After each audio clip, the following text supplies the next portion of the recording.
আসসালামু আলাইকুম রহমতুল্লাহি ওবরাকাতু। সম্মানিত দর্শক ও শ্রোতাবৃন্দ, এটি হচ্ছে মসজিদে নববী। যে এই মসজিদে নববীর মধ্যে নবী করিম সাল্লাল্লাহু আলাইহি ওয়াসাল্লাম মক্কা থেকে মদিনায় হিজরত করার পর 10 বছর যে মদিনায় মনোবরাতে নবীজি অবস্থান করেছেন। আর এই মসজিদে নববী পাশেই আল্লাহ পাকের নবী শায়িত আছেন। নবী মুহাম্মদুর রাসূলুল্লাহ সাল্লাল্লাহু আলাইহি ওয়াসাল্লামের রওজা মসজিদে নববীর একেবারে পাশেই।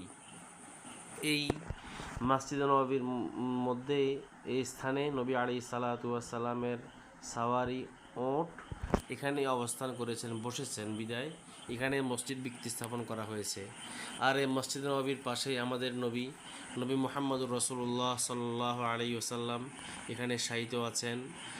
নবী আলাইহিস সালাতু ওয়াস সালামের পাশে নবী আলাইহিস সালাতু ওয়াস সালামের দুইজন শীর্ষ আকাবের সাহাবায়ে কেরাম, খোলাফায়ে রাশিদিনের দুইজন অন্তর্গত সাহাবায়ে কেরাম, আবু বকর সিদ্দিক রাদিয়াল্লাহু তাআলা আনহু, ওমর ফারুক রাদিয়াল্লাহু তাআলা আনহু, তিনারাও শায়িত আছেন।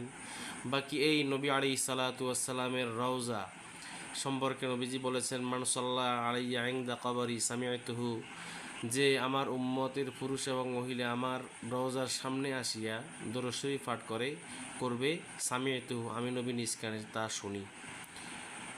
আর ওই সমস্ত ভাই বন্ধুরা তারাই ভাগ্যবান যারা সরাসরি নবী মুহাম্মদুর রাসূলুল্লাহ সাল্লাল্লাহু আলাইহি ওয়াসাল্লামের রওজার সামনে গিয়ে নবী আলাইহিস সালাতু ওয়াস সালামকে সালাম দেওয়ার মতন শক্তি সামর্থ্য রাখে। বাকি এটি হচ্ছে নবী আলাইহিস সালাতু ওয়াস সালামের মিম্বর, যে মিম্বরের উপর উত্তীর্ণ হয়ে নবী আলাইহিস সালাতু ওয়াস সালাম খুতবা দিতেন, নসিহত পেশ করতেন। আর এটি হচ্ছে মূল মসজিদে নববীর অংশ।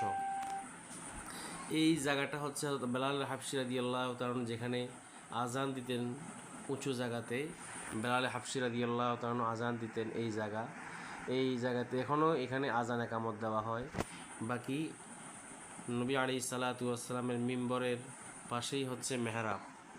বাকি এই মসজিদটা যে পার্শ্ববর্তী যে মসজিদ আমরা দেখতেছি, এটি হচ্ছে মসজিদে নববীর পাশে মসজিদে গামামা বা মসজিদে মুসল্লা বলা হয়। বৃষ্টি প্রার্থনার উদ্দেশ্যে নবী আলাইহিস সালাতু ওয়াস সালাম এই মাঠে, এই স্থানে নবী আলাইহিস সালাতু ওয়াস সালাম দোয়া প্রার্থনা করতেন, নামাজ আদায় করতেন সাহাবায়ে কেরামদেরকে নিয়ে।